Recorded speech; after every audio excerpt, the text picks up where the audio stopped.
Espaçonave Terra. Versão e distribuição Sinapse.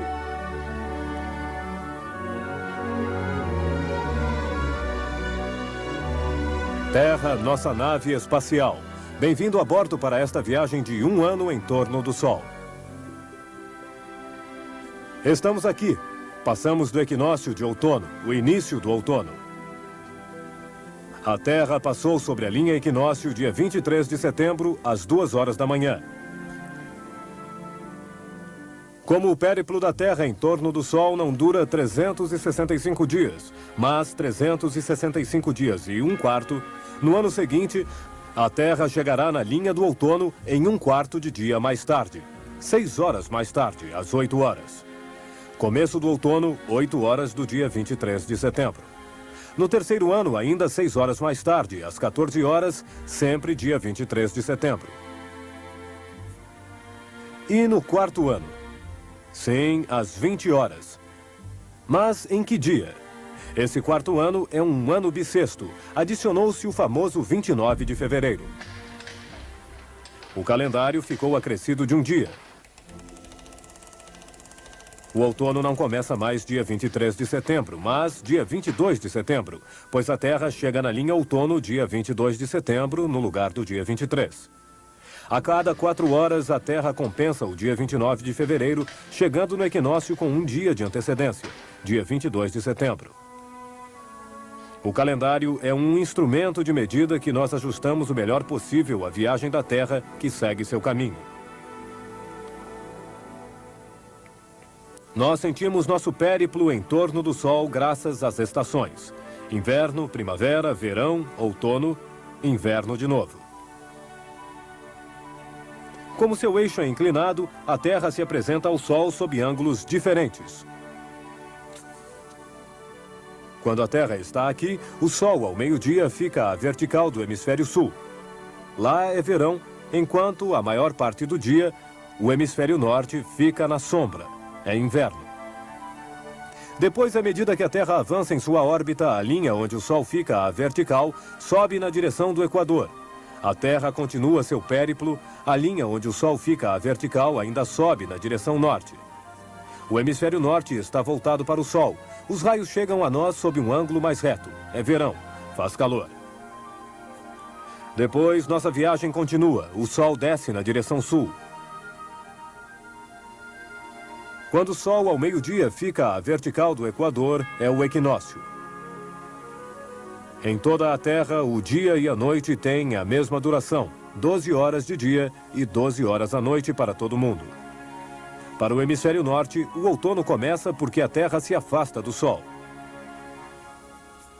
Para o hemisfério sul, é a primavera que começa.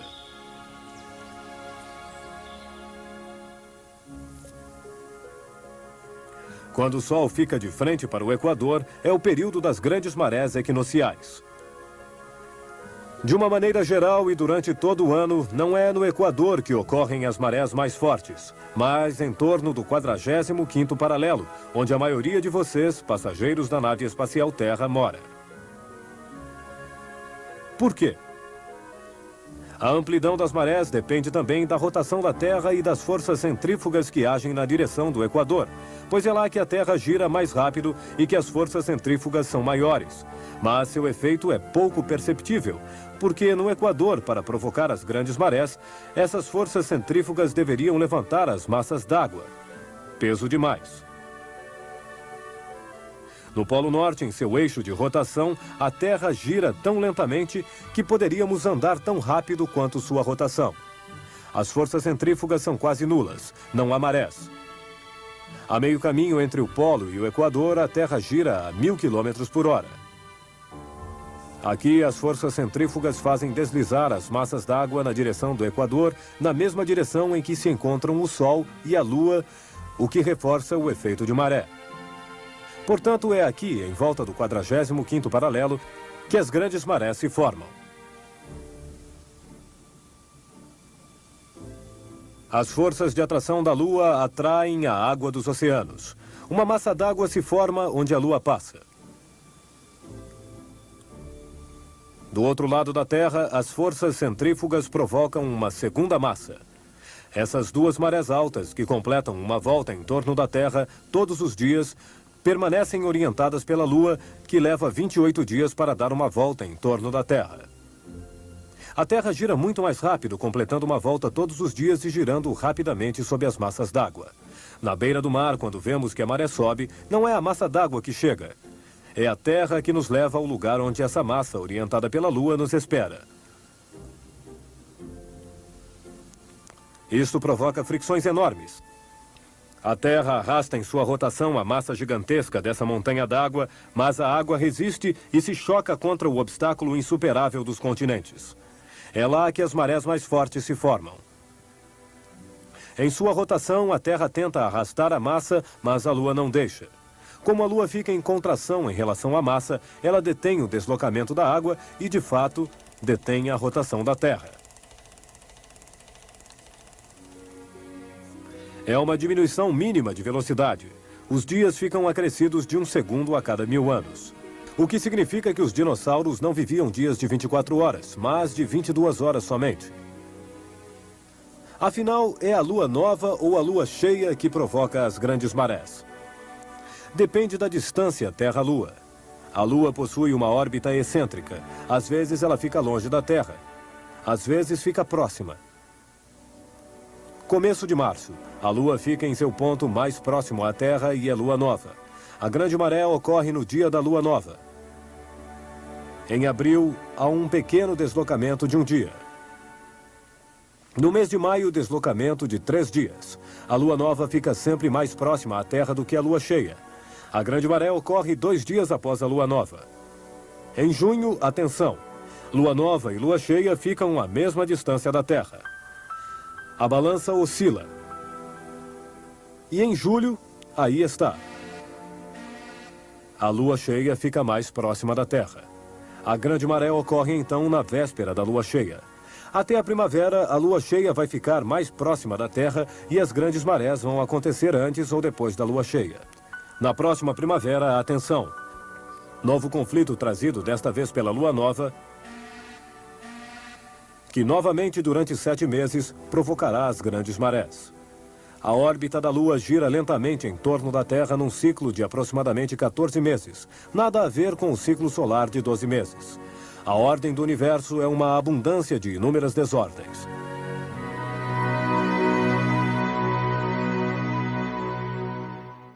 A Terra corre em sua órbita para o solstício de inverno, que nós alcançaremos dentro de 11 semanas, dia 21 de dezembro. O que impulsiona a Terra para frente? É o impulso que ela recebeu devido à sua formação. As leis da gravidade universal foram descobertas por Isaac Newton no século XVII.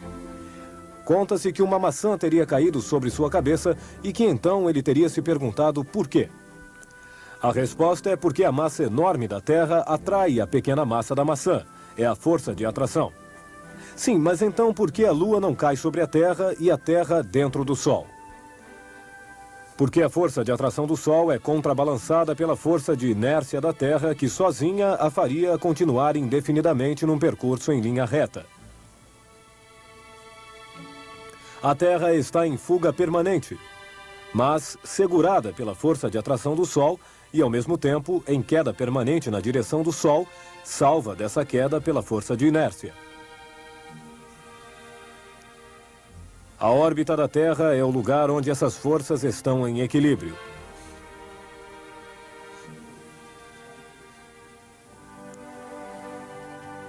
É a massa do Sol que retém a Terra em sua órbita. Mesma coisa para a Lua. A massa da Terra retém a Lua em sua órbita.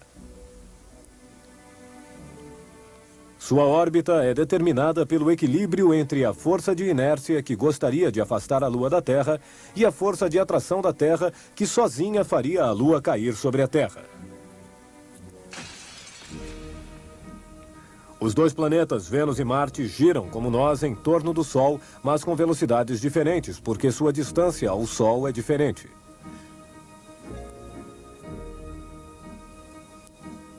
Vênus está mais próximo ao Sol que a Terra.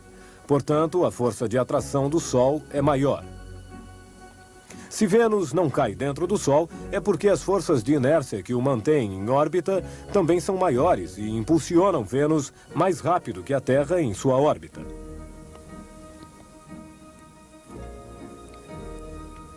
Marte está mais longe do Sol.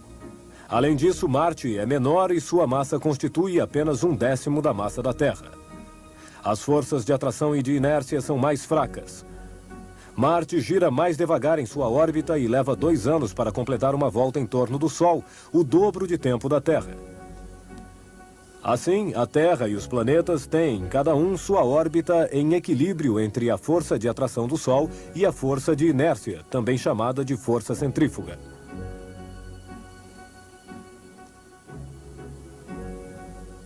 É a interação dessas duas forças que mantém todos em órbita. Mas esse equilíbrio não é estável, como a órbita sincronizada de um satélite meteorológico que gira em torno da Terra com a mesma velocidade que a Terra gira em torno de seu eixo para fotografar sempre a mesma parte dela. As luas do Sistema Solar também não são sincronizadas com seus planetas. Nossa Lua gira muito mais lentamente em torno da Terra. A Lua se afasta da Terra muito ligeiramente, a 3 centímetros todo ano. Um dia, no fim de alguns bilhões de anos, ela vai talvez escapar.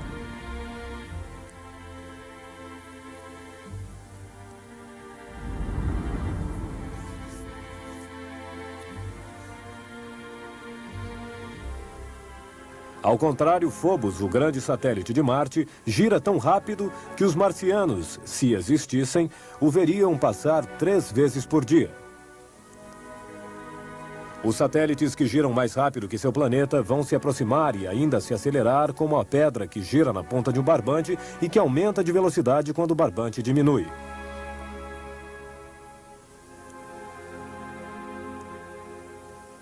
As leis da gravitação não provocam caos. Phobos vai acabar se desintegrando e se chocando contra Marte. Nós também sofremos essa força que atrai tudo para o centro da Terra. Nossa vida é um esforço incessante para suportar a força de atração da Terra quando queremos nos afastar de seu centro. A Terra gera tantas forças de atração que todas as suas partes se pressionam para ficar o mais próximas possível do centro. Isto forma uma esfera. Podemos nos liberar da força de atração da Terra? Sim, se atingirmos a velocidade de liberação, 40.000 km por hora. Para obter tal velocidade e compensar a força de atração da Terra, os astronautas precisam de foguetes muito poderosos. A Lua é muito menos maciça, ela tem uma força de atração fraca. Para sair dela, basta um pequeno foguete e uma velocidade de liberação de 8.000 km por hora. A massa da Terra e nosso peso nos colam ao Sol, enquanto a Terra, ela própria, flutua pesadamente. Para esta viagem em torno do Sol, embarcamos num carrossel que, avançando, completa uma volta em torno de seu eixo em um dia e uma noite. Mas, por seu eixo ser inclinado, a Terra todos os dias nos faz subir e descer milhares de quilômetros em relação ao plano dos planetas. Em Berlim, Paris, Londres, Montreal, Nova York, você está perto do 45º paralelo. Todos os dias, você sobe e desce aproximadamente 3.000 quilômetros. Agora, no outono, é à noite que subimos alto. Esse percurso em montanhas russas modifica a nossa visão sobre o céu.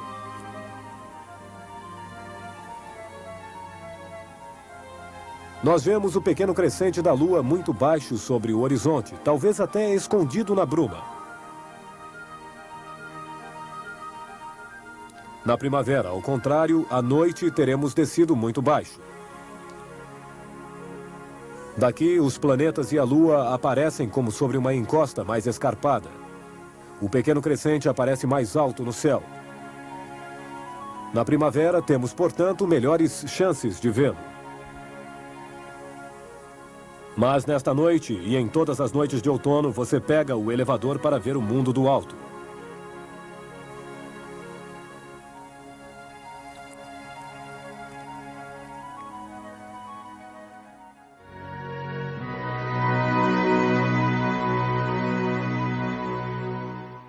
estamos aqui. A Terra nos levará do equinócio de outono ao solstício de inverno, que nós alcançaremos em 10 semanas. A Lua está aí na sua tela e ao mesmo tempo do lado de fora na frente de sua janela. A tela da TV é o vigia de sua nave espacial Terra. Todos os dias, a Lua muda de forma. Durante 2 semanas, o crescente vai crescer todos os dias até a Lua cheia. Depois, durante 2 semanas, a Lua ficará decrescente e os crescentes ficarão finos dia após dia. Neste dia aqui, você pode ver a Lua crescente ao fim do meio-dia, mas certamente não de manhã. Por que não de manhã? Como a Terra gira, Sol e Lua parecem atravessar o céu da esquerda para a direita. A Lua crescente está à esquerda do Sol. O crescente é a parte da Lua iluminada pelo Sol, portanto, sempre voltada para o Sol. De manhã, quando o Sol nasce, a Lua, embaixo, à esquerda, ainda está sob o horizonte, e não a vemos. Ela nasce atrás do Sol, à esquerda do Sol. Depois, durante o dia, ela atravessa o céu atrás do Sol. Ela segue o Sol. À noite, a Lua se põe atrás do Sol. Ela ainda tem 2 ou 3 horas para brilhar antes de se pôr.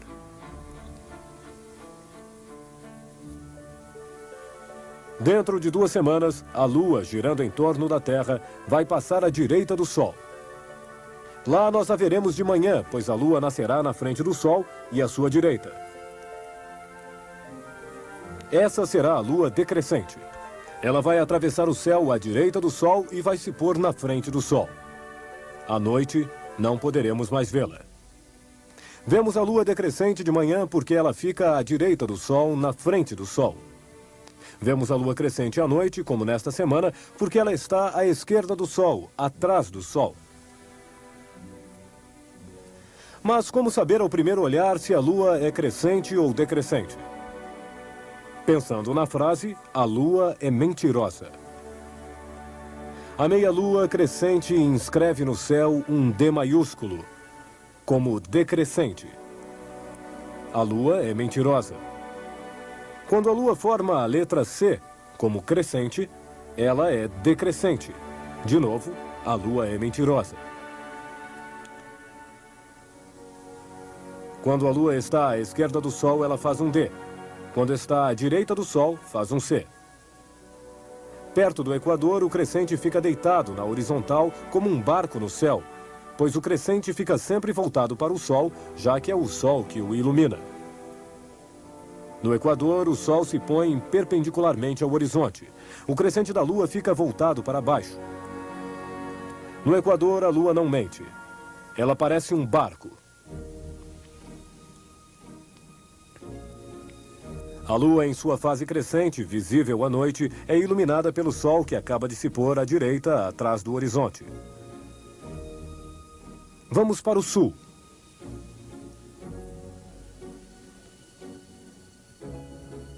Primeiro, passamos pelo Equador.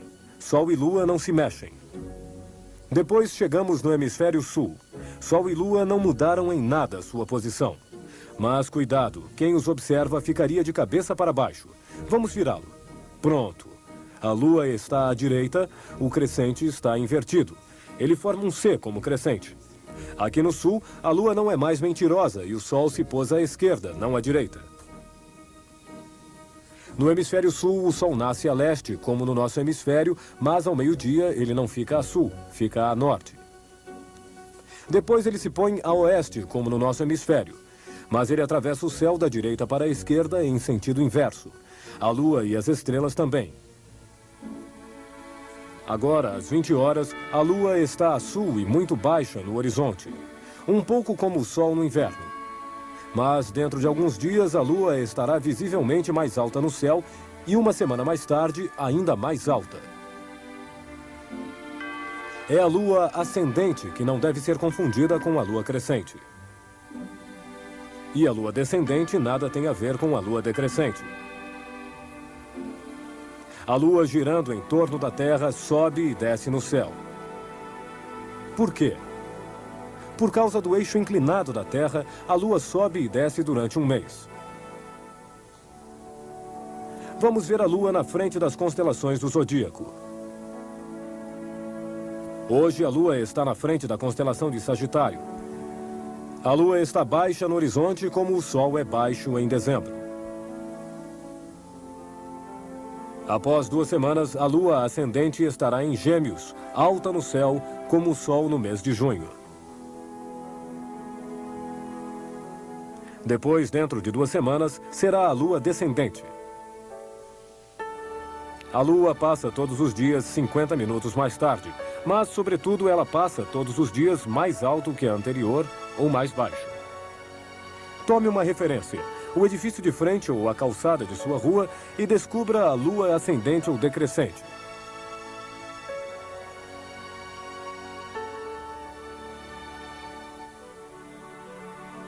A Lua gira em torno da Terra, mas em quantos dias? Depende se contamos do ponto de vista da Lua ou da Terra. Vamos tomar como ponto de partida a Lua Nova, o dia em que a Lua está alinhada com o Sol. Partindo daqui para completar uma volta em sua órbita e voltar para cá, ela leva um pouco mais de 27 dias. Mas a Terra avançou em sua órbita e ao final desses 27 dias, a Lua está aqui. Ela completou bem seu ciclo, mas ainda não voltou para o seu alinhamento com o Sol. Ela ainda não é Lua Nova. A Lua leva 2 dias a mais para se alinhar de novo com o Sol. 29 dias, enquanto a Lua encontra seu ponto de partida ao fim de um pouco mais de 27 dias. De Lua Nova a Lua Nova, ela leva 29 dias. No seu calendário, conte os dias de uma lua nova à outra.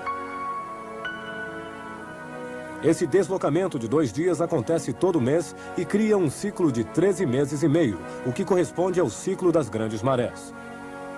Tudo se encaixa na mecânica do céu.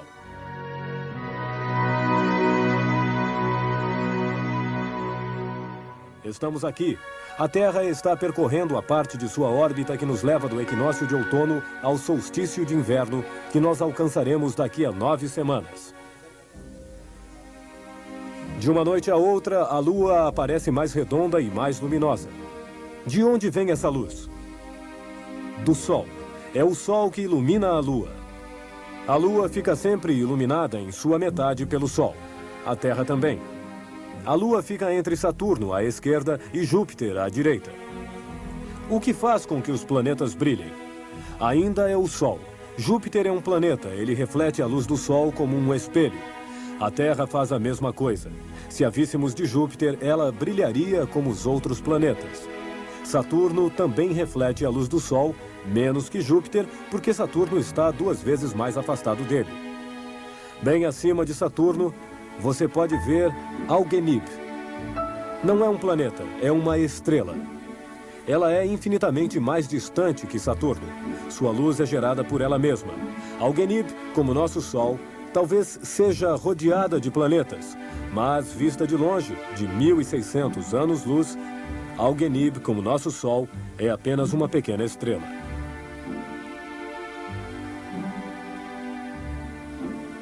A luz do dia vem do Sol. O luar é a luz do Sol que a Lua reflete. Os planetas, da mesma forma, refletem a luz do Sol. Ao contrário, as estrelas brilham por conta própria, como o nosso Sol. No começo da semana, você pôde localizar Marte e Vênus à noite, um perto do outro. Há 4 meses, Marte era o único planeta visível à noite. Há 2 meses, Vênus apareceu ao lado de Marte. Por quê? Os planetas se movem, giram em torno do Sol como a Terra.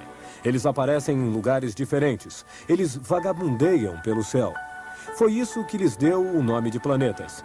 Em grego, planetes significa vagabundo. Se você comprar um mapa do céu, vai encontrar nele todas as estrelas, seus nomes, suas posições, mas nenhum planeta. Os planetas não possuem residência fixa. Agora, vistos da Terra, Vênus e Marte parecem se aproximar. Na realidade, eles seguem suas órbitas. A Terra os precede. Daqui a 2 semanas, Vênus e Marte aparecerão alinhados em conjunção. Em seguida, Vênus vai percorrer o mesmo caminho. a Terra vai progredir em sua órbita e Marte mais lentamente a sua. 2 meses mais tarde, logo antes do Natal, isso nos dá essa nova conjunção. Depois, Vênus vai passar na frente do Sol e vai, portanto, desaparecer por algumas semanas. Enquanto Marte, com sua lentidão, vai permanecer visível no céu à noite. Os planetas bem que merecem seu nome de vagabundos.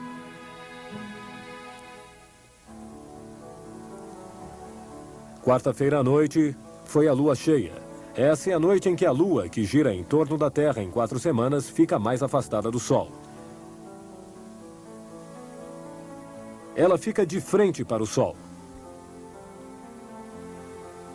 A Lua, como a Terra e como todos os outros planetas, fica sempre iluminada em sua metade pelo Sol, e na noite da Lua cheia ela nos mostra toda a metade que o Sol ilumina, porque ela fica de frente para o Sol, em oposição com o Sol. Ao mesmo tempo, a Lua estava alinhada com o planeta Saturno. É claro, a Lua fica bem próxima à Terra. Saturno fica 3.000 vezes mais distante. Mas no dia da Lua Nova, olhando da Terra, esses 2 astros se encontravam na mesma direção. Terra e Lua deslizam entre o Sol e Saturno para que a Lua fique alinhada com Saturno. Nas 4 semanas seguintes, a Lua vai completar uma volta em torno da Terra, vai se alinhar com Saturno e no dia 12 de novembro, observe, será um alinhamento excepcionalmente preciso. A Lua passará exatamente na frente de Saturno e durante 1 hora o esconderá. Nós vamos mostrar a você essa ocultação de Saturno pela Lua. Quando haverá um encontro entre Vênus e a Lua cheia? Nunca. A órbita de Vênus fica no exterior da órbita da Terra, enquanto a Lua cheia deve ficar no exterior para ser iluminada em plena face pelo Sol. Portanto, a Lua cheia, sempre no exterior, jamais poderá se alinhar com Vênus no interior.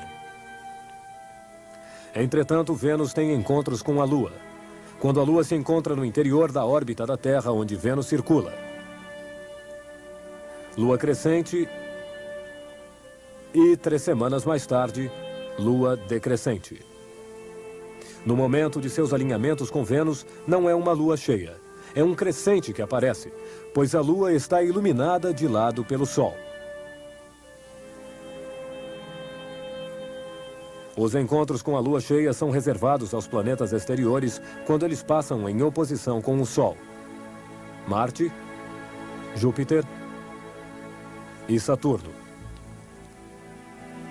Mas atenção, após seu alinhamento com Saturno, a Lua continuou seu périplo e se encontra, portanto, toda noite a 2 palmos mais à esquerda que a anterior. Como o Sol atualmente acorda cada vez mais tarde, mas você não, olhe para o céu de manhã e lá, a sul, você verá a grande constelação Órion. Sim, Órion reapareceu. Nós o tínhamos visto em abril, nessa mesma posição, à noite. Mas como a Terra continuou sua viagem em torno do Sol, Órion pouco a pouco deslizou na direção oeste, fora de nosso campo de visão. Por que Órion se encontra na mesma posição de 6 meses atrás, não à noite, mas de manhã? Há 6 meses, a Terra estava aqui. Para ver Órion, que está infinitamente longe do Sistema Solar, é preciso se posicionar assim. Em abril, Órion estava à esquerda do Sol. Nós o víamos à noite. Depois, a Terra progrediu em sua órbita e o Sol se colocou entre a Terra e Órion. Todos os dias, Órion atravessava o céu invisível, escondido pelo céu azul e iluminado pelo Sol. A Terra ainda progrediu e, desde setembro, Órion está ficando pouco a pouco visível à direita do Sol. Situado assim, à direita do Sol, Órion de manhã precede o Sol e nós o vemos antes que o Sol nasça. Tudo que está à direita do Sol, tanto a Lua quanto os planetas ou as estrelas, fica visível de manhã. Se você só observa o céu de noite, está perdendo metade do espetáculo.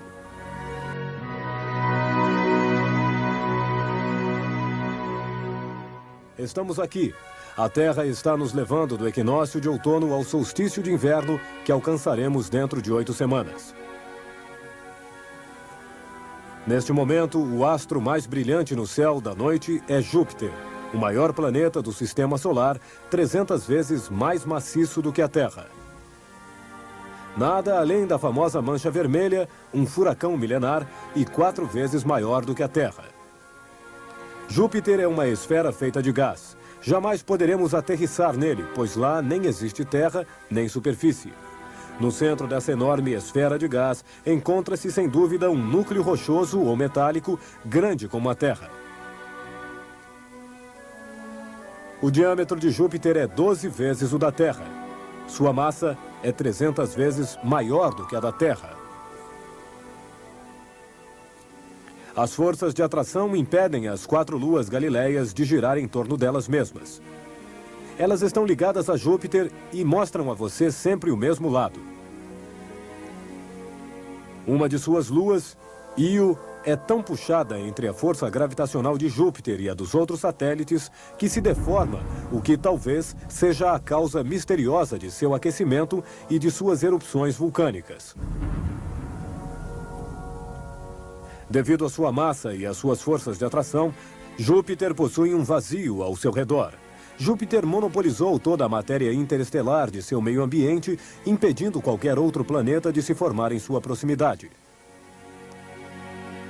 Júpiter só possui um vizinho, Saturno. Vizinho distante, ele fica a uma distância de 700 milhões de quilômetros. Do lado do Sol, não há planetas vizinhos, mas apenas a faixa de asteroides embaixo, à direita.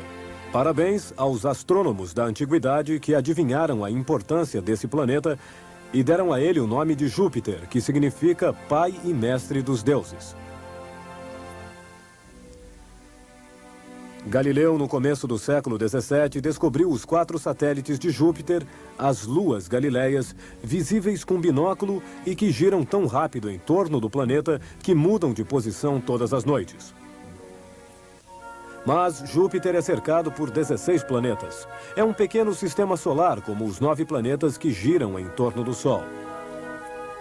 Além dos planetas, o Sol é cercado pela faixa de asteroides. 2 anéis, invisíveis da Terra, cercam Júpiter. Esse mini sistema solar é realmente muito pequeno. Ele é 1/1000 da massa do Sol. Ao contrário, na escala dos planetas, Júpiter sozinho pesa o dobro de todos os outros planetas, inclusive a Terra.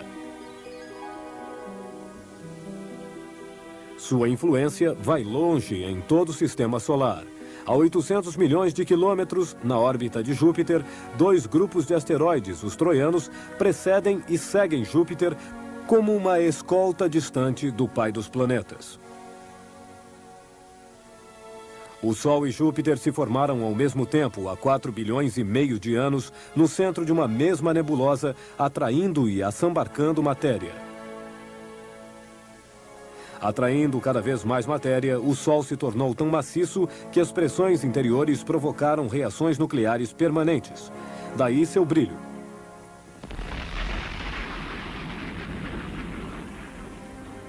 Enquanto o Sol se formava 700 milhões de quilômetros à parte, Júpiter fazia a mesma coisa. Mas o resultado não foi o mesmo. Somente um grande planeta com anéis e satélites. Júpiter é um Sol fracassado. Ele não atraiu muita matéria interestelar, senão teria virado um Sol e teria iluminado nossas noites.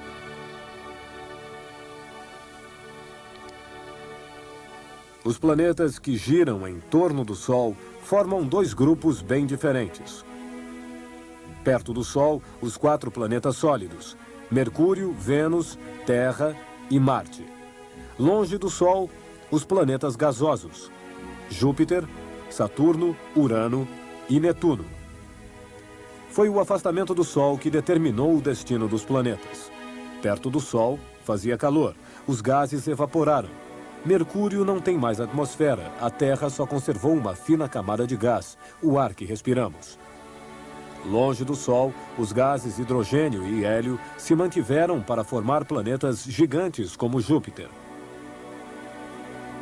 Perto do Sol, as forças de atração são maiores. O Sol detém a rotação dos planetas próximos, Mercúrio e Vênus. Longe do Sol, Júpiter e Saturno giram 2 vezes mais rápido do que a Terra. Perto do Sol, a Terra só possui uma lua. Mercúrio e Vênus não têm nenhuma. Longe do Sol, Júpiter e Saturno possuem inúmeros satélites e anéis.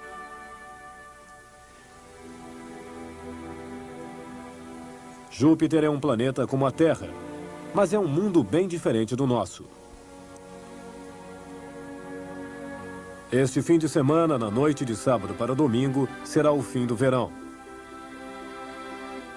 Nós atrasaremos nosso relógio 1 hora. Nossos relógios indicando a hora mostram a posição da Terra em relação ao Sol. A princípio, quando o Sol passa no meridiano de Paris, é meio-dia em Paris. A Terra completa uma volta em 24 horas. Em cada hora, a Terra mostra uma fatia diferente ao Sol. A Terra é, portanto, dividida em 24 fatias em 24 fusos horários. 1 hora após ter mostrado o meridiano de Praga ao Sol, a Terra vai mostrar ao Sol o meridiano de Paris. 2 horas após, a Terra mostra ao Sol o meridiano no qual se encontra o Brasil e também a Groenlândia. Ainda 2 horas mais tarde, o Sol passa no meridiano de Nova York e 3 horas mais tarde no de Los Angeles. Sob o regime do horário de verão, esses fusos horários se deslocaram para leste. Durante o verão, os ingleses vivem com a hora de Praga, os franceses e os alemães com a hora de Istambul. Este fim de semana, voltando ao horário normal, levamos os fusos horários para sua verdadeira posição, onde a hora local corresponde mais ou menos à posição da Terra em relação ao Sol. Os relógios de Sol, incorruptíveis, nunca desviaram da hora que o Sol indica.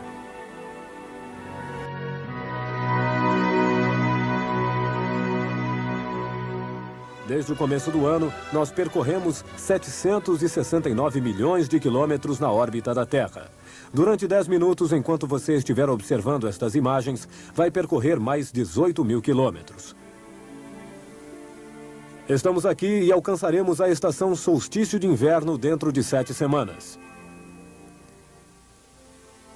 Na noite de sábado para domingo, às 3 horas da manhã, atrasamos o relógio para as 2 horas. Nós deixamos o horário de verão. Você atrasou seu relógio 1 hora e de manhã pôde dormir 1 hora a mais. Por quê? Sob o regime do horário de verão, dizemos a nós mesmos: levante, são 8 horas. Enquanto o Sol ainda está em sua posição de 7 horas. Nossos relógios em horário de verão estão adiantados em relação ao Sol. O horário de verão é como se nós tivéssemos nos mudado 1000 quilômetros na direção leste. Assim, em Paris, nos encontramos no fuso horário de Istambul. No verão, mudamos a hora artificialmente para economizar energia, apagando as luzes mais cedo. Nas noites de verão, dizemos oficialmente: são 22 horas, vá se deitar. Enquanto a Terra, em relação ao Sol, ainda está em sua posição de 21 horas. Agora, no último fim de semana de outubro, estamos reconectados com a verdadeira rotação da Terra. Voltamos para nosso verdadeiro fuso horário e nossos relógios indicam de novo quase a hora real. Por que quase? A cada minuto, a Terra mostra um outro meridiano ao Sol. Cada cidade com uma hora local diferente. Durante toda a história da humanidade, isso não incomodou ninguém, até o momento em que as pessoas começaram a enviar telegramas e a conversar por telefone de um país a outro. Lá era preciso estar de acordo com a hora daqui. A Terra completa uma volta em 24 horas. Em 1 hora, ela gira 15 graus. Por isso, dividiu-se a Terra em 24 fusos horários de 15 graus. Este é o ângulo que o Sol parece percorrer em 1 hora. Todos os lugares do mesmo fuso caminham com a mesma hora. Mas nós não nos contentamos com esses fusos de 15 graus. Para facilitar as comunicações, alguns países instituíram uma zona larga de hora artificial que invade vários fusos. A hora de Praga é a mesma para Madrid, Paris e Varsóvia, enquanto suas cidades estão situadas em 3 fusos horários diferentes. O Sol passa no meridiano de Praga ao meio-dia. Os relógios de Praga indicam meio-dia, tudo normal. O Sol leva quase 1 hora para chegar à vertical de Paris e lá os relógios dos parisienses não indicam meio-dia, mas quase 13 horas, a hora de Praga. Nós vivemos permanentemente deslocados 1 hora em relação à rotação da Terra. Mas onde começa e onde termina o périplo anual da Terra? Nosso Ano Novo, dia 1º de janeiro, decretado em 1563 por Catarina de Médicis, não corresponde a coisa alguma. Dia 21 de junho, o dia do solstício de verão, teria sido um belo ano novo. Além disso, o monumento pré-histórico de Stonehenge, na Inglaterra, marca o nascer do sol no solstício de verão. Um outro ano novo muito prático teria sido o equinócio de primavera. Ele é o ponto zero, o ponto vernal que os astrônomos utilizam para todos os seus cálculos. Mas os papas e os reis eram sempre mais fortes que os cientistas. Nosso 1º de janeiro é, portanto, um compromisso entre uma festa pagã, no solstício de inverno de 21 de dezembro, a data do nascimento de Jesus Cristo, em 24 de dezembro, e o primeiro dia de um mês do calendário romano. Como o calendário romano não começava em janeiro, mas em março, os meses se encontram com uma falsa numeração. Nosso setembro, como 7, não é mais o 7º mês, mas o 9º. Novembro, como 9, não é mais o 9º mês, mas o 11º. E dezembro, como 10, não é mais o 10º mês, mas o 12º. Isso tudo não fez a Terra desviar de sua órbita. Esta viagem não acontece sempre com a mesma velocidade, pois a Terra, quando está próxima ao Sol, avança um pouco mais rápido e, quando está afastada do Sol, um pouco mais lentamente. Este fim de semana, o atraso da Terra em relação ao Sol atinge seu ponto máximo e você pode vê-lo.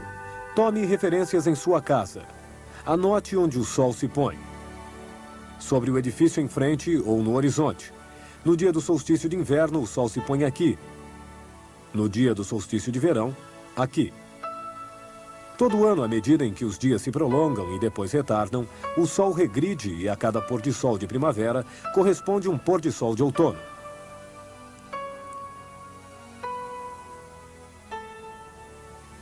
No equinócio de primavera, o Sol se põe aqui, às 20 horas. No equinócio de outono, no mesmo lugar, às 20 horas também. Mas antes e depois do equinócio, as coisas acontecem de forma diferente. 6 semanas antes do equinócio de primavera, o Sol se pôs aqui, às 19 horas, e 6 semanas após o equinócio de outono, hoje, aqui, exatamente no mesmo lugar. E a mesma hora? Não, meia hora antes, às 18h30. Por que no mesmo lugar, mas não à mesma hora? Porque no outono a Terra se atrasou e o Sol, portanto, está adiantado. O Sol se põe no mesmo lugar da primavera, só que meia hora mais cedo. Adiantado. Após algumas semanas, todas as noites, Vênus e Marte aparecem cada vez mais próximos. Hoje, eles estão alinhados um com o outro. Como os 3 planetas Vênus, Terra e Marte chegaram a este alinhamento? Há 2 meses a Terra estava aqui, Vênus aqui e Marte lá. Depois, a Terra e os 2 planetas avançaram em suas órbitas. Vemos bem que o ângulo entre Vênus e Marte diminuiu e hoje aí está. Estamos em alinhamento, em conjunção. Quando os 3 planetas continuarem, Vênus, fazendo esse contorno, vai se colocar do outro lado de Marte e dentro de 2 meses antes do Natal estaremos numa segunda conjunção Vênus-Marte. E o que é aquilo lá em cima à esquerda? É Júpiter.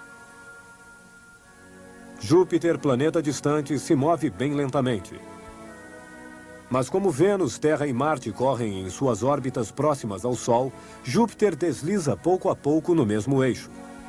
Na verdade, esses planetas permanecem muito afastados uns dos outros. É apenas do nosso ponto de vista que eles parecem próximos.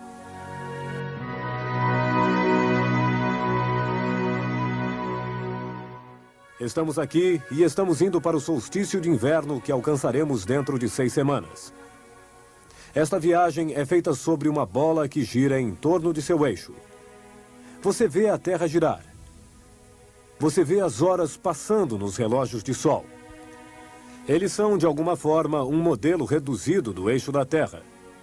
Quando a Terra gira, a sombra marca a hora e a rotação da Terra. Outras referências mostram a rotação da Terra.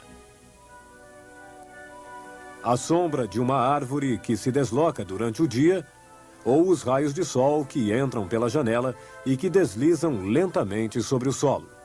É assim que todos os dias, a toda hora, sem instrumentos astronômicos, você pode ver a Terra girar. Mas a rotação da Terra impede a observação do céu. Nós somos acompanhados pelos planetas, mas temos dificuldade em observar seus movimentos. Se a Terra avançasse em sua órbita sem girar em torno de si mesma, como um trem em seu trilho, teríamos todo o tempo para ver à nossa direita os planetas cuja velocidade dobramos. Por exemplo, Marte e à nossa esquerda Mercúrio ou Vênus, os planetas que giram mais rápido. Mas a Terra é um enorme carrossel que, avançando, gira em torno de seu eixo. Tudo parece girar, pois nosso campo de visão gira com a Terra e nós vemos o Sol atravessar o céu. Mas isso é apenas o efeito da rotação da Terra. E à noite, a rotação da Terra faz desfilar perante você Lua, planetas, estrelas e impede que você possa distinguir os verdadeiros movimentos dos astros. Devido à rotação da Terra, vemos o céu como um piloto tentando aterrissar sobre a pista enquanto o avião parte em disparada. Seria preciso estabilizar nosso campo de visão. Por exemplo, para observar e compreender o verdadeiro movimento da Lua, você precisa se liberar dos efeitos da rotação da Terra, tomando referências. No horizonte, na calçada de sua rua, sobre o edifício em frente à sua casa, e lá observe a passagem da Lua. A Lua que atravessa o céu da esquerda para a direita não é o verdadeiro movimento da Lua, é o efeito da Terra que gira.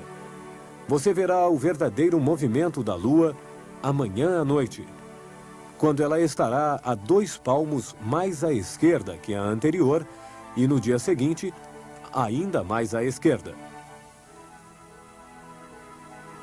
Esse deslocamento de uma noite a outra mostra que a Lua gira em torno da Terra e em 29 dias, pouco menos de um mês, após uma volta completa, ela voltará novamente para sua referência desta noite. Durante esse tempo, a Terra continua sua viagem em torno do Sol. Como ver esse movimento? À medida em que a Terra progride, o ângulo dos raios do Sol muda. Neste momento, a metade norte da Terra se volta cada vez mais contra o Sol. O Sol, de um dia a outro, de uma semana a outra, passa mais perto do horizonte. O edifício em frente vai servir de referência para nós. Se você olhar sempre à mesma hora, verá a sombra subir de semana em semana.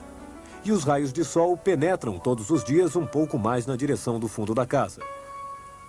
Observe esse raio e imagine a posição da Terra no sistema solar. Imagine seu lugar no universo. Durante esta viagem, 8 planetas nos acompanham. Podemos ver 4 deles. Vênus, nosso vizinho na direção do interior, do lado do Sol. Marte, nosso vizinho na direção do exterior. Júpiter, muito distante, porém muito brilhante.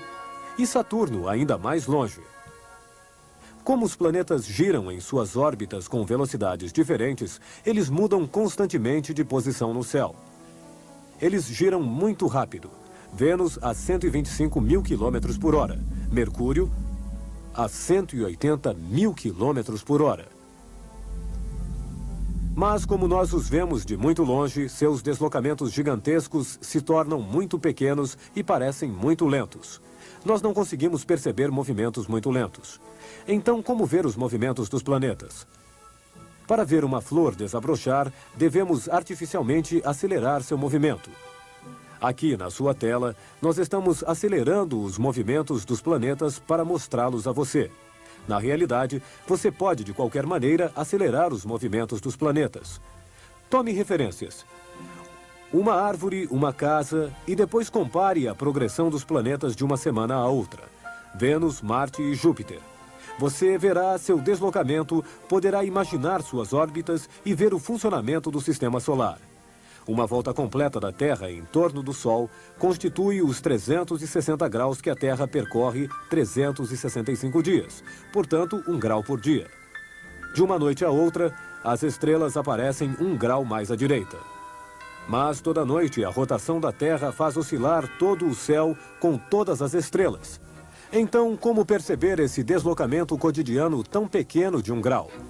Tomando referências: árvores no horizonte, o teto de um edifício, a calçada da rua e uma referência no tempo: a mesma hora todas as noites. Se você olhar todos os dias à mesma hora para a mesma direção, encontrará a Terra na mesma posição que a anterior e verá o deslocamento das estrelas. Você não vai mais ser incomodado pela rotação da Terra. Liberado do efeito de rotação, você poderá ver de uma noite a outra ou de uma semana a outra a progressão da Terra em sua órbita. Ela desenha nesse pequeno deslocamento das estrelas toda noite um palmo de mão toda semana. Para entender os movimentos dos astros, não são necessários instrumentos sofisticados. Basta tomar referências. E são de graça.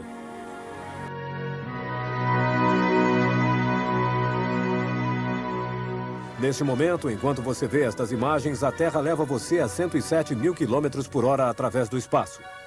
Estamos aqui. Chegaremos dentro de 5 semanas à estação solstício de inverno, o dia mais curto do ano.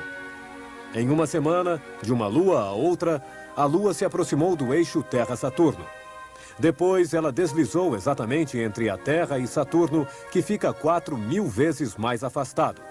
Para os observadores na Europa, a Lua fez Saturno desaparecer. Na noite de terça-feira, excepcionalmente graças a Saturno, você pôde ver o movimento da Lua em linha reta.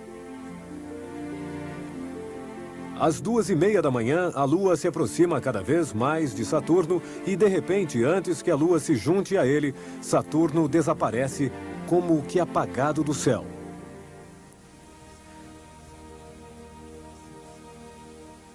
O planeta foi ocultado pela parte não iluminada da Lua. Ao fim de 1 hora, aproximadamente, na borda do disco lunar à direita, Saturno reaparece. Observando com binóculos, é como se uma pequena bola luminosa se afastasse lentamente da Lua. Esse pequeno ponto luminoso é, na verdade, o planeta gigante Saturno, que reaparece. Graças a Saturno, pudemos ver a Lua se mover.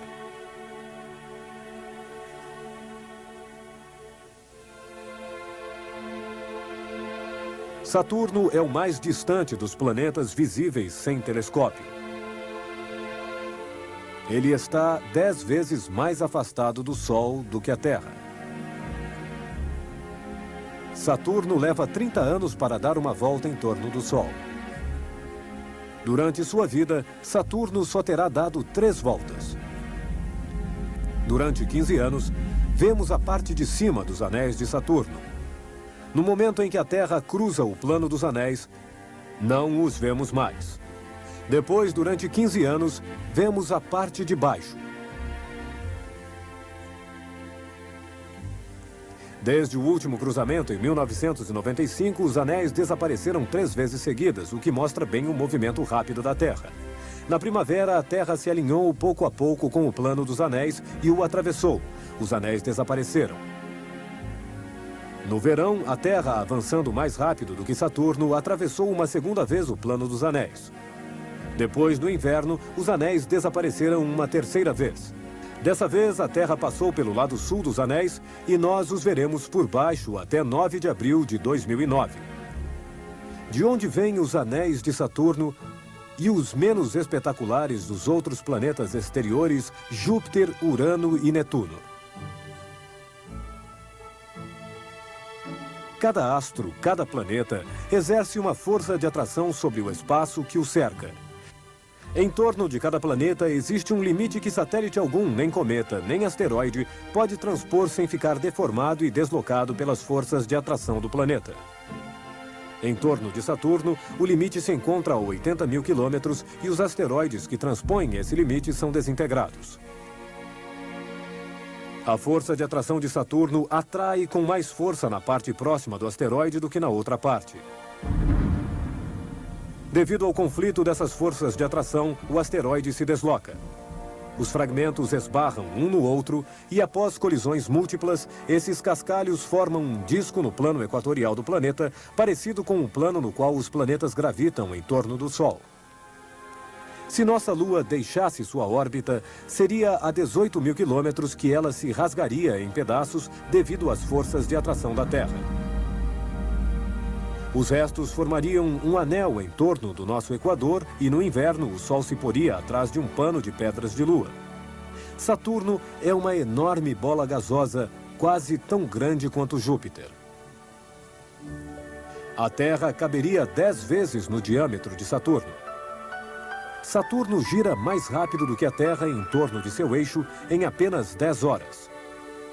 Uma bola de gás que gira tão rápido é forçosamente deformada pelas forças centrífugas. Saturno é o planeta mais achatado.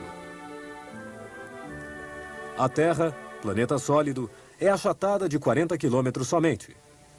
Júpiter, grande planeta gasoso, girando mais rápido do que a Terra, é achatado de 8 mil quilômetros.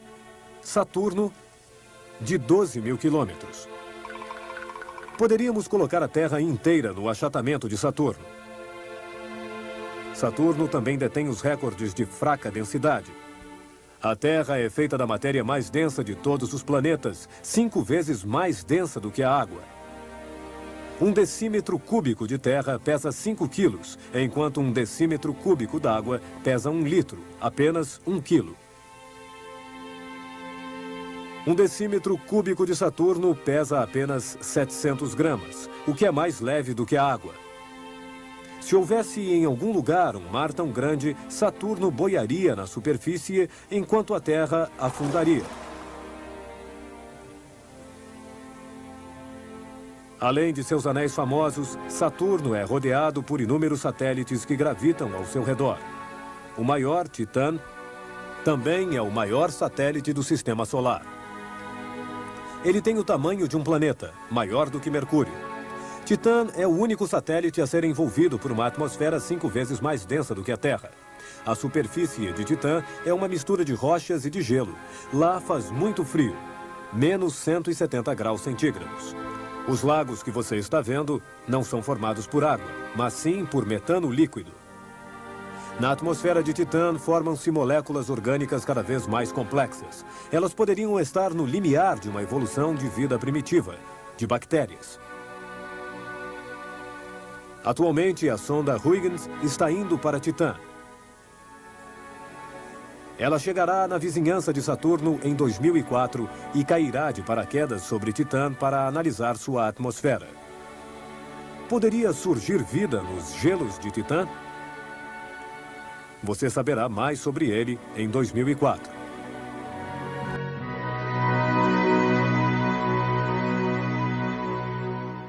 Estamos aqui. A Terra gira em sua órbita a 107 mil quilômetros por hora e alcançará a estação solstício dentro de 4 semanas. No programa anterior, talvez você tenha visto estrelas cadentes, as Leônidas. Elas se chamam Leônidas porque parecem vir da constelação de Leão, a meio caminho entre a Ursa Maior à esquerda no alto e Sírius à direita, logo acima do horizonte. Na realidade, as estrelas cadentes poeiras de cometas nada têm a ver com as estrelas que formam a constelação de Leão, bilhões de vezes mais afastadas. Os cometas deixam restos que a Terra atravessa. São as estrelas cadentes. Bem perto de nós, a 100 quilômetros de altitude, essas minúsculas poeiras se inflamam ao contato da atmosfera da Terra.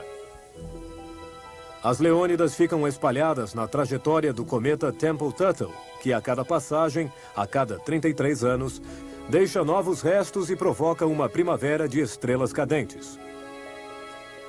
O astrônomo italiano Schiaparelli tinha observado uma passagem em 1866 e predisse uma chuva de estrelas cadentes para a vez seguinte. Mas ele não contava com Júpiter, que passou perto da trajetória do cometa. O campo gravitacional do planeta gigante desviou as partículas para longe da Terra. Nada de estrelas cadentes. Desde então, o cometa Tempel-Tuttle passou várias vezes. Ele recarregou sua trajetória com restos novos, alguns dos quais se inflamam ao contato da atmosfera da Terra. Durante milênios, toneladas de meteoritos caíram sobre a Terra. Foram eles que nos trouxeram aquilo que desencadeou a vida sobre a Terra? Isso nós não sabemos. É possível que cometas ou asteroides tenham trazido os elementos químicos necessários para que a vida começasse na Terra. Micro-organismos sobreviventes a uma viagem no espaço, como bactérias preservadas no âmbar durante milênios. Pode ser também que a vida na Terra tenha começado sem contribuições exteriores, por exemplo, sob o efeito de golpes de relâmpago num pântano de metano. O que é a vida? É uma molécula que aprende a fazer uma cópia dela mesma. Sob algumas condições, essa multiplicação teria se produzido espontaneamente sobre a Terra. Essas condições podem existir perfeitamente fora da Terra. Na nossa Lua? Não. Lá não existe atmosfera nem água. As crateras e as marcas de impactos não mudam há bilhões de anos. As únicas marcas de vida são as gravações dos astronautas que caminharam sobre a Lua há um quarto de século e que também permanecerão intactas por milênios. Haveria vida nos outros planetas ou fora do sistema solar? Estamos sozinhos no universo? Investigamos Marte há séculos. Em 1976, a sonda Viking, que sobrevoa Marte, transmitiu uma foto espantosa. Na paisagem marciana, um rosto humano nos observa. Era apenas, é claro, a sobra de um montículo. Mas, para além da lenda dos pequenos homens verdes, os traços eventuais de micróbios marcianos nos foram revelados. Sobre o solo árido de Marte, distinguimos os traços de antigos rios. Logo, há bilhões de anos, havia água em Marte. Também havia vida? Há 16 milhões de anos, um grande asteroide teria caído sobre Marte, lançando fragmentos de solo no espaço. A massa de Marte constitui apenas 1/10 da massa da Terra. Basta um pouco de energia para colocar pedras em órbita. Uma dessas pedras, transformada em meteorito após ter girado longamente em torno do Sol, finalmente cruzou a órbita da Terra e aterrissou na Antártica. Descoberto e analisado, esse meteorito, esse mensageiro marciano, teria fornecido provas de vida primitiva. Aqueles que ainda duvidavam disso agora podem ter certeza desses traços ínfimos de micróbios. Também procuramos do lado de Júpiter. As sondas espaciais sobrevoaram Europa, uma das luas de Júpiter. Sua superfície é uma crosta espessa de gelo que talvez cubra o oceano. A presença d'água faz pensar que lá poderia existir vida. Mas que vida a menos 150 graus centígrados? Pelo menos bactérias, como aquelas que vivem em nossas geleiras polares, mas certamente não extraterrestres que dividiriam nosso entusiasmo pela exploração espacial. Sondas espaciais exploram Saturno também. Talvez houvesse micro-organismos em Titã, um satélite de Saturno. Mas em nenhum lugar do Sistema Solar existem extraterrestres com os quais nós poderíamos fazer verdadeiros contatos. E fora do Sistema Solar? Provavelmente sim. Mas onde encontrá-los? Em nossa galáxia, dentre os bilhões de estrelas, seria preciso encontrar algumas delas que se parecessem com nosso Sol. Dentre essas estrelas, seria necessário encontrar aquelas que têm planetas. Dentre esses planetas, aqueles que tivessem uma atmosfera e condições necessárias à vida. Seria preciso encontrar extraterrestres que tivessem evoluído exatamente à mesma velocidade do que nós. Se eles são menos desenvolvidos, não podem se comunicar. Se eles são mais desenvolvidos que nós, talvez já tenham nos descoberto, mas nós não interessamos a eles. No tempo que passa pelo universo, nossa civilização atual é apenas um momento muito breve. Para nos comunicarmos com os extraterrestres na outra extremidade da galáxia, seria preciso que todos esses critérios coincidissem. Então, poderíamos nos comunicar. Porém, tal encadeamento de coincidências é pouco provável. O encontro com extraterrestres mostra bem que há uma grande diferença entre aquilo que é possível e aquilo que é provável.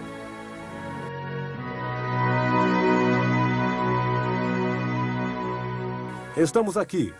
A Terra está nos levando do equinócio de outono ao solstício de inverno que alcançaremos dentro de 3 semanas. O eixo da Terra aponta sempre na mesma direção e a metade norte da Terra se volta cada vez mais contra o Sol. Atualmente, no Círculo Polar, a noite dura 20 horas, o dia 4 horas. O horizonte a essa latitude está quase paralelo ao plano no qual a Terra circula em torno do Sol. No Equador, o horizonte é quase perpendicular a esse plano. À noite, o Sol mergulha em ângulo reto sob o horizonte. Quando o Sol acaba de passar sob o horizonte, é o crepúsculo. O Sol ainda ilumina um pouco a paisagem enquanto se encontra a menos um palmo sob o horizonte, 6 graus. Lá onde a maioria das pessoas mora, em torno do 45º paralelo, o Sol leva 1 hora para descer 6 graus sob o horizonte. O crepúsculo dura então 1 hora. Ao meio-dia, na Tunísia ou na Sicília, a trajetória do Sol é mais rápida. Ao fim de meia hora, o Sol já desceu 6 graus abaixo do horizonte. O crepúsculo só dura meia hora. No Equador, em 20 minutos é noite.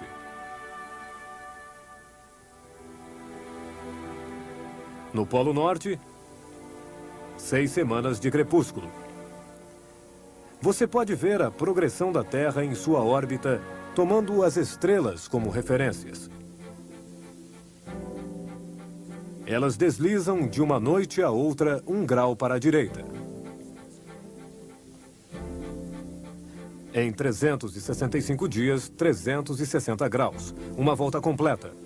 Na verdade, é a Terra que circula em torno do Sol e nós vemos todas as noites as mesmas estrelas um pouco mais cedo. 4 minutos mais cedo. Em um mês, isso dá 2 horas. Esta semana, às 22 horas, é a constelação de Órion que nasce no horizonte. As estrelas que você está vendo esta noite, às 22 horas, serão reencontradas daqui a um mês, em dezembro, 2 horas mais cedo, às 20 horas. E em janeiro você verá as estrelas exatamente no mesmo lugar, ainda 2 horas mais cedo, às 18 horas. E em fevereiro, 2 horas mais cedo, às 16 horas? Não, às 16 horas ainda será dia. As estrelas estarão lá, porém invisíveis, escondidas pela atmosfera que o Sol ilumina. Todos os meses a Terra passa na frente das mesmas estrelas 2 horas mais cedo. 2 horas durante 12 meses dá 24 horas, um dia completo. Portanto, durante um ano você verá as mesmas estrelas na mesma posição, à mesma hora de hoje. Os anciãos liam a hora nas estrelas. Também para você, o universo das estrelas pode ser um grande relógio. Se você não confundir estrelas e planetas. Todos os anos, o planeta Vênus escolhe uma outra estação para brilhar no céu à noite. Quando Vênus estiver visível no outono, à noite a oeste, você perceberá de manhã um astro brilhante no mesmo lugar do céu onde você viu Vênus na noite anterior. É Sírius. Costumamos confundir Sírius com Vênus, pois esses 2 astros muito brilhantes às vezes aparecem nos mesmos lugares. Eles pertencem, no entanto, a mundos completamente diferentes. Sírius é uma estrela. Ela fica muito longe de nós. Sua luz leva 9 anos para chegar até nós. Vênus é um planeta. Ele não brilha. Ele nos envia a luz que recebe do Sol. Vênus fica bem perto de nós. A luz que ele reflete chega a nós em 4 minutos. Vemos Sírius de muito longe. Vemos a estrela nesta direção e a encontramos no ano seguinte, à mesma data, à mesma hora, na mesma direção. Ao contrário, o planeta Vênus vai se mover. Ele está aqui, mas no ano que vem, quando repassamos por onde estamos hoje, ele estará longe, atrás do Sol. Para que Terra e Vênus se encontrem na posição desta noite, é preciso que eles se persigam até novembro de 2005, 8 anos. Enquanto Sírius, todos os anos, está no encontro deles. Por que o planeta Vênus aparece à noite no mesmo lugar do céu, onde no dia seguinte de manhã aparece Sírius tão brilhante quanto Vênus? Será que um dia o planeta Vênus vai passar na frente da estrela Sírius? Nunca. Tanto Vênus quanto a Terra e todos os planetas circulam mais ou menos no mesmo plano. Os grupos de estrelas, as constelações na parte de trás desses planos, formam o zodíaco. A estrela Sírius faz parte da constelação do Grande Cão, que fica mais baixa no céu do que no zodíaco, abaixo de Gêmeos. Vênus, durante seu périplo, passará assim sucessivamente na frente das constelações de Touro, Gêmeos, Câncer, Leão e todos os astros, mas jamais perto de Sírius ou perto da Ursa Maior, uma constelação bem acima do zodíaco. Como é que então vemos Vênus à noite no mesmo lugar que Sírius de manhã? É ainda por causa do eixo inclinado da Terra. À noite enxergamos assim. Vemos Vênus ao lado da constelação de Sagitário. De manhã, enxergamos assim. Sírius aparece no mesmo lugar do céu. Vênus à direita, no alto, e na frente do zodíaco, jamais encontrará Sírius, à esquerda, embaixo. Em sua órbita, Vênus é mais rápido do que a Terra. Toda vez que ele nos alcança, a cada 20 meses aproximadamente, deveríamos vê-lo passar entre nós e o Sol. Mas a órbita de Vênus é ligeiramente inclinada em relação à órbita da Terra. A maior parte do tempo, Vênus, visto da Terra, passa então um pouco acima ou abaixo do Sol. Todos os anos, no começo de junho e de dezembro, a Terra atravessa o plano da órbita de Vênus. Para um alinhamento perfeito, seria necessário que Vênus passasse nesse mesmo ponto exatamente no mesmo dia. Aí poderíamos ver Vênus transitar na frente do Sol. Um trânsito de Vênus é, portanto, muito raro. É preciso esperar mais de um século. Mas quando ele ocorre, o próximo vem apenas 8 anos mais tarde. Em 1761, um astrônomo francês, Le Gentil, viaja para as Índias para ver o trânsito de Vênus, um pequeno ponto negro que, em algumas horas, passa na frente do Sol. Mas Le Gentil chega atrasado. Frustrado e persistente, Le Gentil permanece nas Índias. Ele sabe que 8 anos mais tarde, Vênus mais uma vez passará na frente do Sol. Para você será em 2004 e depois em 2012 a ocasião de ver com seus próprios olhos a ordem nessa desordem das órbitas.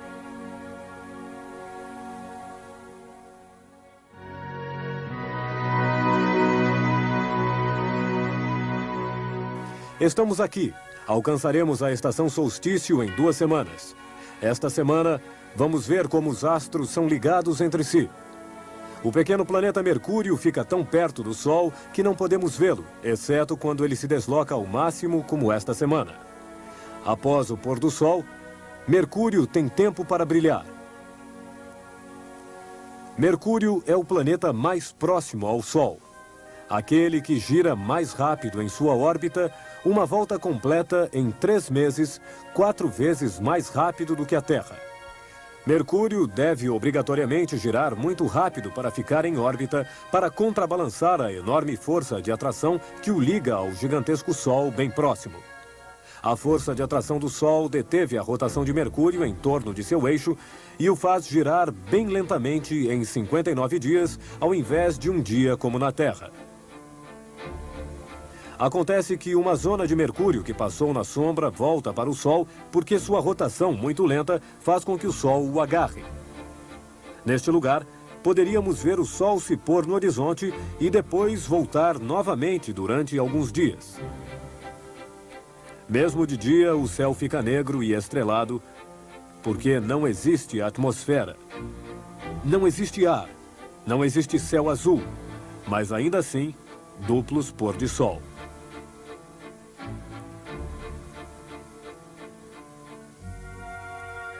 Todos os dias, visto da Terra, o Sol parece atravessar o céu da esquerda para a direita, pois a Terra gira no outro sentido, no sentido contrário dos ponteiros de um relógio. A maioria dos planetas gira em torno de seu eixo no mesmo sentido, mas não Vênus, que você pode ver nesta noite a oeste logo após o pôr do Sol. Por que Vênus não gira no mesmo sentido que a Terra e a maioria dos outros planetas? Porque ele está ligado ao Sol. Como Vênus se encontra mais perto do Sol do que a Terra, as forças de atração do Sol agem com vantagem sobre Vênus e principalmente sobre a atmosfera muito densa que envolve Vênus. Essa atmosfera de gás carbônico e de azoto tem uma pressão 100 vezes mais forte do que a nossa atmosfera terrestre. Astronautas poderiam flutuar nela sem paraquedas, estando, é claro, protegidos do calor de 400 graus centígrados. As forças de atração do Sol deformaram essa densa atmosfera venusiana. Durante bilhões de anos, essa deformação teria ralentado a rotação e desequilibrado o planeta a ponto de pará-lo e fazê-lo voltar lentamente em sentido inverso. O planeta também pode, desequilibrado, ter sido perturbado, o que explicaria sua rotação em sentido contrário ao de todos os outros planetas. Os planetas gigantes, Saturno e Júpiter, também agem sobre sua redondeza. A massa de Saturno é 100 vezes a da Terra, a de Júpiter 300 vezes. A enorme força gravitacional de Júpiter se estende a 800 milhões de quilômetros à sua direita e à sua esquerda. Sua órbita é povoada por 2 grupos de asteroides, os troianos, que flutuam no espaço a 60 graus de Júpiter, onde há um equilíbrio entre as forças gravitacionais. Os troianos formam, com Júpiter e o Sol, triângulos iguais que giram em torno do Sol com a mesma velocidade que Júpiter. O mesmo fenômeno acontece em tamanho reduzido em torno de Saturno. 3 de seus satélites, Tétis, Calipso e Telesto, gravitam na mesma órbita em ângulos de 60 graus. E numa outra órbita saturniana, ainda 3 satélites a 60 graus um do outro. Inscrevendo círculos em torno de cada satélite, esses círculos se encontram onde o vizinho está. É apenas em torno de Saturno que satélites dividem uma mesma órbita. Assim, eles desenham em tamanho grande a forma universal do hexágono que nós vemos em formato pequeno por toda a natureza, em pétalas de flores e cristais de neve. Devido à sua força de atração, a Terra pegou a Lua e a impede de girar livremente. Nós vemos sempre a mesma metade, a mesma face da Lua. O Sol ilumina sempre uma metade da Lua, a metade voltada para o Sol, em amarelo, mas que não corresponde à metade em azul, voltada para nós. Hoje, a metade voltada para o Sol e a face visível da Lua cobrem-se um pouco. Esta parte iluminada é o crescente da Lua. Em sua progressão, a metade voltada para o Sol, em amarelo, e a face visível da Lua, em azul, cortam-se pela metade. É a meia-lua. Na lua cheia, a face visível da Lua voltada para nós corresponde exatamente à metade que está voltada para o Sol, e lá nós não vemos um crescente, mas toda a metade iluminada pelo Sol. A lua cheia toda redonda. Uma semana mais tarde, é meia-lua. Depois, na lua nova, quando a lua está alinhada com o Sol, este ilumina a face da lua em amarelo, que da Terra nós nunca vimos. A face escondida da lua. Vista da Terra, a lua nos mostra sempre a mesma face. A meia-lua é sempre essa mesma face iluminada em sua metade pelo Sol. E a outra metade, a esquerda, é a face escondida da lua? Não, a face escondida da lua é o lado que fica sempre de costas para a Terra, aqui em branco. Quando você olha para a lua com binóculos, vê partes mais escuras e mais claras. Montanhas e crateras, impactos deixados por asteroides há bilhões de anos. Depois, algumas regiões da Lua foram inundadas pela lava vulcânica, cobrindo as crateras e formando as partes mais lisas. Essas partes ficaram quase intactas, com poucas crateras, porque as colisões de asteroides, muito numerosas na época em que o sistema solar se formou, diminuíram pouco a pouco. Em compensação, sobre a face escondida da Lua, fotografada por sondas espaciais, há crateras por toda a parte. Por quê? Esse é o lado que não é protegido pela Terra, o lado que é voltado para o exterior, e é de lá que vêm os asteroides, não do lado da Terra. Portanto, é a face escondida da Lua que recebe mais golpes, sendo por isso coberta de crateras.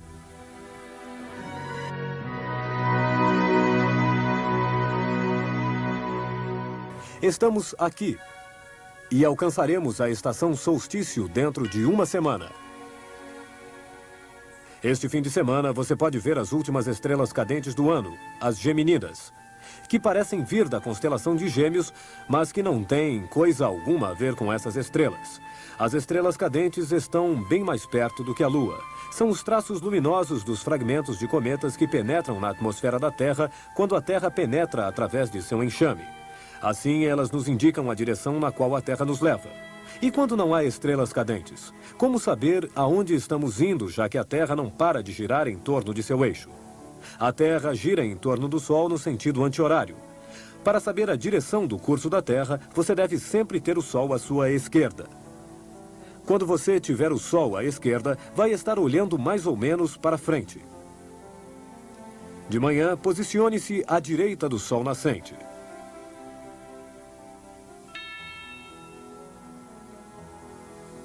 Olhe para o sul e você vai estar vendo o sentido do curso da Terra. Ao meio-dia, o Sol fica a sul. Posicione-se à direita dele. Você verá o oeste. Ao meio-dia, a Terra penetra na direção oeste. E à noite, posicione-se à direita do Sol poente. Você verá o norte e estará no sentido do curso da Terra.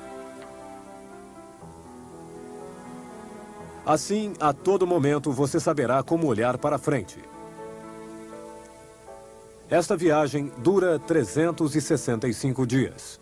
Um dia é uma volta completa da Terra em torno de seu eixo em 24 horas, de meio-dia a meio-dia.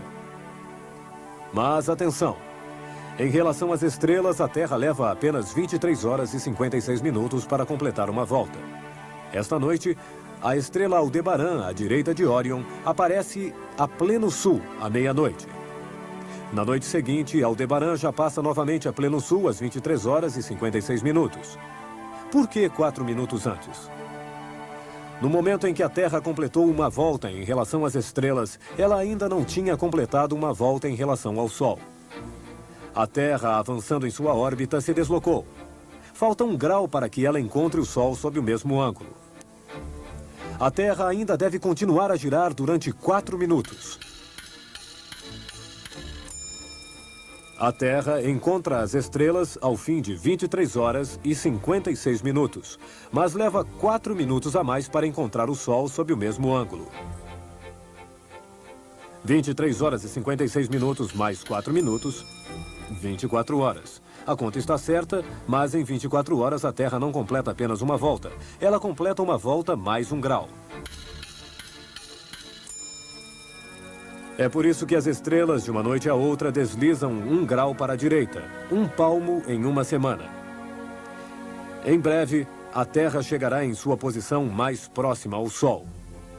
Dia 3 de janeiro. A órbita da Terra é ligeiramente elíptica. Quando a Terra está mais perto do Sol, a força de atração do Sol é maior.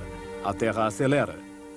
O Sol parece se atrasar em relação a nossos relógios, pois a mecânica rígida e regular de nossos relógios não consegue se adaptar constantemente às passagens do Sol, que variam de um dia a outro. Em dezembro, quando nossos relógios indicam meio-dia, o Sol se encontra um pouco mais à esquerda. De um dia a outro, ele se atrasa. Em compensação, os relógios de Sol indicam sempre fielmente a posição do Sol. Na época de Luís XIV, os relógios cada vez mais precisos apresentaram uma diferença em relação aos relógios de Sol, uma diferença entre a hora oficial e a hora solar. Foi preciso então fazer com que os relógios de Sol ficassem mais precisos. A linha reta de sua indicação de meio-dia foi substituída por um 8 alongado, que é o espelho das posições do Sol durante o ano. Quando, devido à aceleração da Terra, o Sol parece estar atrasado, principalmente no inverno, a sombra aparece aqui, à esquerda. Quando o Sol parece estar adiantado, principalmente no outono, a sombra aparece aqui, à direita. Sombra à esquerda, o Sol está atrasado em relação à hora oficial. Sombra à direita, o Sol está adiantado em relação à hora oficial. Em dezembro, a trajetória do Sol diminui. A duração do dia diminui.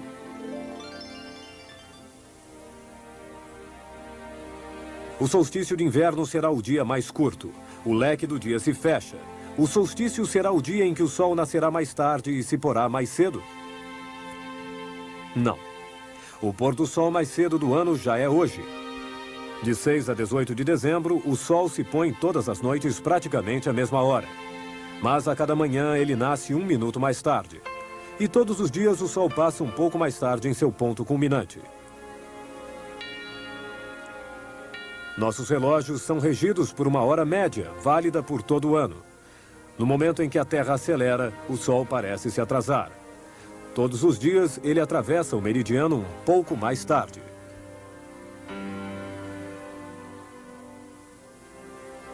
De um dia a outro, o sol nasce mais tarde.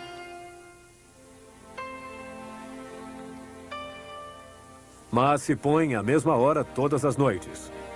O pôr do sol mais cedo do ano é agora, à noite. O tempo para.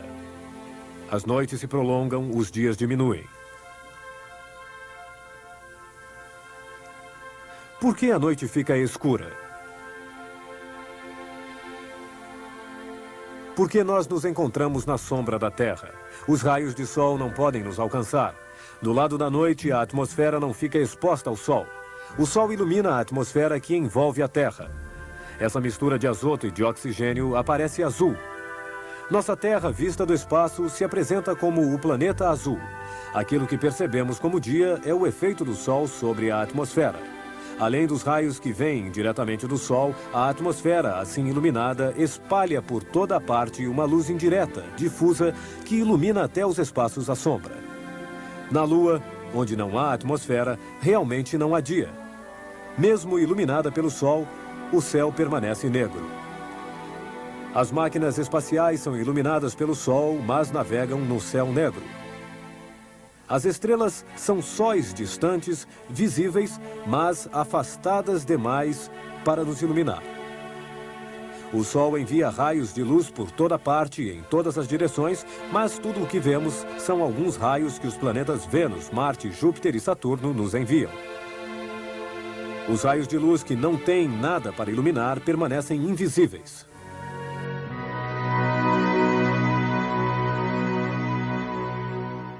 Este fim de semana, chegamos na estação do solstício de inverno. O eixo inclinado da Terra faz sua metade norte pender na sombra. Nós passamos cada vez menos horas ao sol e cada vez mais horas na sombra da Terra.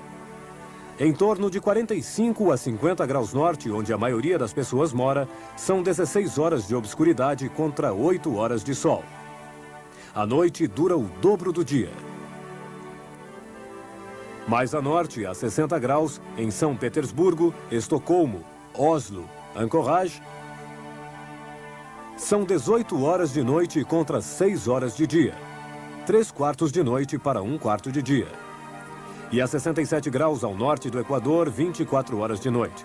No dia do solstício, o sol não vai nascer, é o círculo polar. Nesses dias de fim de dezembro, os passageiros com destino a Los Angeles vão ter 2 pôr de sol e 2 nascer de sol. Em cima da Groenlândia, eles vão entrar na sombra da Terra, vão atravessá-la e mais tarde o avião vai sair da sombra. Os passageiros veem o sol se pôr não à noite, mas sim ao meio-dia. E algumas horas mais tarde, saindo da sombra da Terra, eles vão ver um nascer do sol em plena tarde. Hoje, para ver os efeitos do solstício, não é mais necessário ir explorar o Polo Norte. Durante todo o ano, os raios de sol passam apenas de raspão nas regiões polares do Norte e do Sul.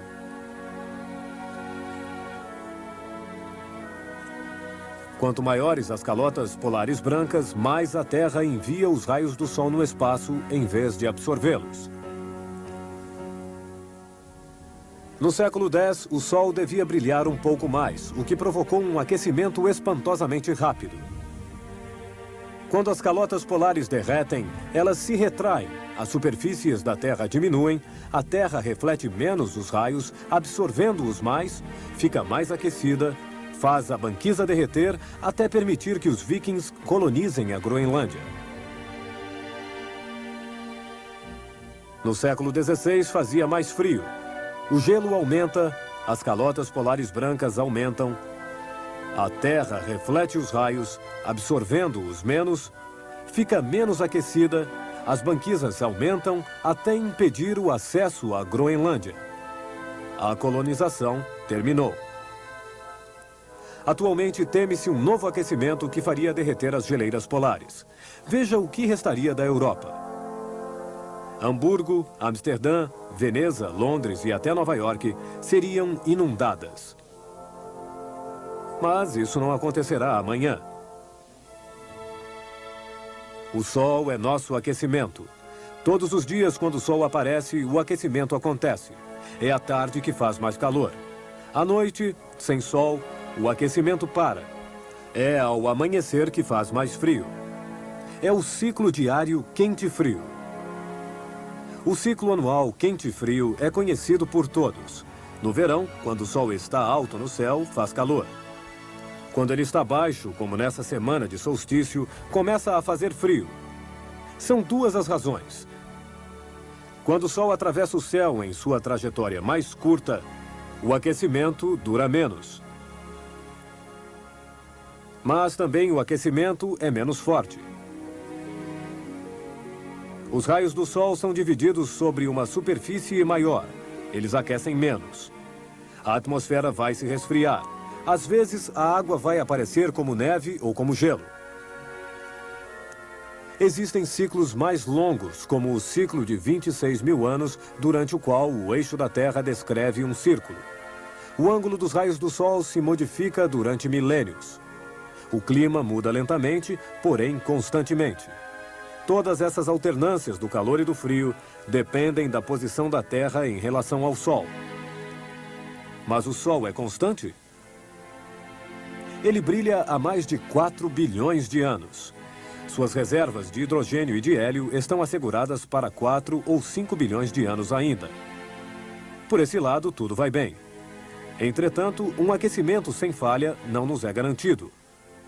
O brilho do Sol é variável. As manchas solares aparecem sobressaltadas nele. Essas manchas, descobertas por Galileu no começo do século XVII, aumentam e diminuem num ciclo de 11 anos. Na segunda metade do século XVII, as manchas solares desapareceram quase por completo. Curiosamente, esse período coincidia com uma baixa temperatura, invernos muito rigorosos e verões muito frios que não deixavam o trigo sazonar. Resultado: fome, guerras, começo da imigração para a América. A partir daí, as manchas solares a cada 11 anos não pararam de aumentar. Este ano há menos delas, mas vão crescendo até no máximo 2001. A temperatura também sobe, mas as manchas solares não nos dizem tudo a respeito do Sol. Nós só as conhecemos há 400 anos, e 400 anos na vida do Sol é como um segundo na vida de um homem, o que significa que não sabemos muito a respeito dele. O solstício não é uma estação para a Terra, é uma estação para o Sol, que de um dia a outro, ao meio-dia, permaneceu mais baixo no céu e que para de descer. Aliás, é isso que a palavra solstício quer dizer. Sol, de sol, stício, de estação. Você pode seguir na sua casa os raios do Sol que, desde o verão, penetram cada vez mais na casa. Hoje eles atingiram seu ponto máximo, pois a metade norte da Terra está voltada ao máximo contra o Sol. A Terra se apresenta ao Sol sob ângulos diferentes. No equinócio, 3 meses atrás, o Sol, ao meio-dia, estava à vertical do Equador. Depois, à medida que a Terra avança em sua órbita, a linha dos lugares onde o Sol fica à vertical desce para o hemisfério sul. Este fim de semana, o Sol, ao meio-dia, está à vertical do 23º paralelo, à vertical da Austrália, de Madagascar e do Rio de Janeiro. Esse 23º paralelo se chama Trópico de Capricórnio, pois o Sol, nesse ângulo, se encontra na frente da constelação de Capricórnio.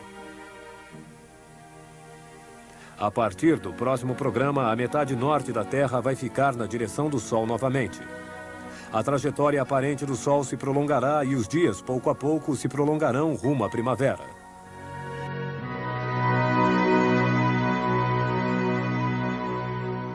Estamos aqui.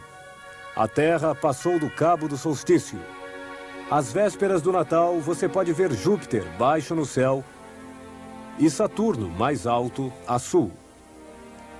A Bíblia conta que os 3 magos, para chegar em Belém, lugar onde Jesus nasceu, seguiram uma estrela.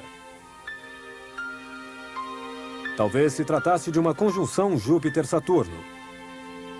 Na véspera do nascimento de Jesus, Júpiter alcançou Saturno para se alinhar numa conjunção de uma duração excepcional. No mês de maio do ano 7 antes de Jesus Cristo, a Terra estava aqui, em alinhamento com Júpiter e Saturno. Durante 8 meses, a Terra, Júpiter e Saturno permaneciam alinhados. Júpiter e Saturno, durante todo esse tempo, apareciam, portanto, em conjunção. No começo de dezembro, Marte se aproximava desse alinhamento, e isto era o que se via da antiga Babilônia, onde a astronomia já era muito desenvolvida. Os magos da Babilônia poderiam ter seguido essa tripla constelação através do deserto. A Bíblia fala da estrela que caminhava na frente deles. Realmente, todas as noites, à mesma hora, eles podiam ver a constelação se aproximar do horizonte exatamente na direção que finalmente deveria conduzi-los exatamente a Belém. Mas a lenda da estrela de Natal poderia ter uma outra origem. No ano 2 a.C., um astro espetacular apareceu no céu. Eram, na verdade, Júpiter e Vênus que se alinhavam com tanta precisão que a olho nu se confundiam. Conjunções tão exatas são extremamente raras. Como elas se produzem? As órbitas de Vênus e Júpiter são ligeiramente inclinadas.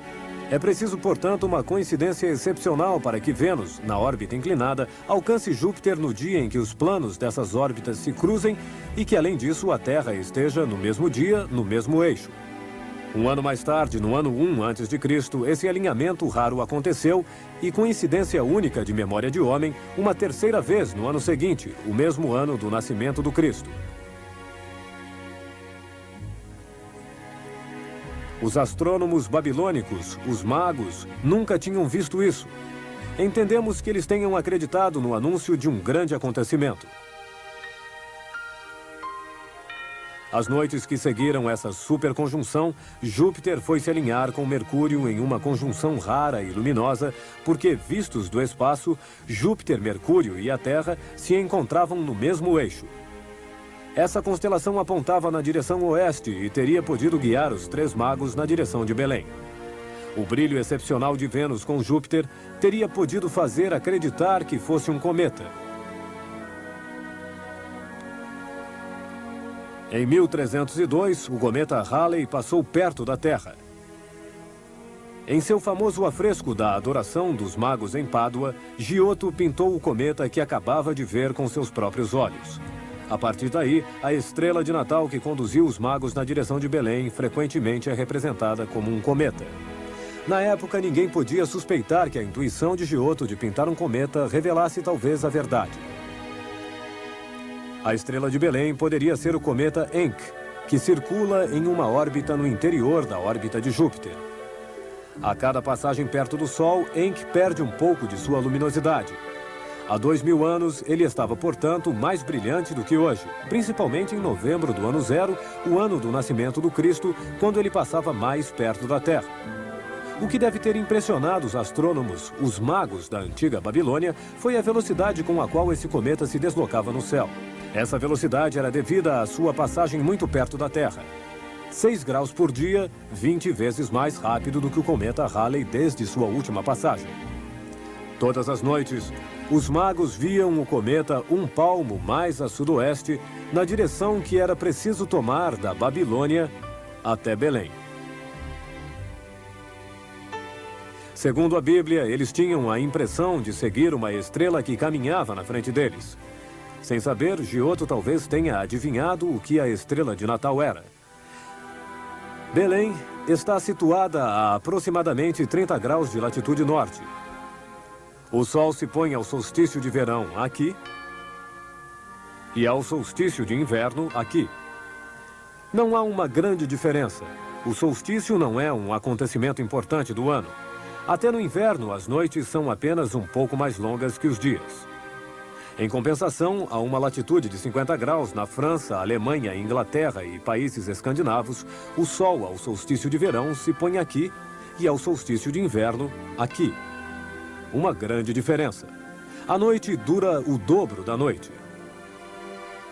Os habitantes desses países nórdicos esperam com impaciência o solstício, dia em que o sol finalmente inverte o seu curso.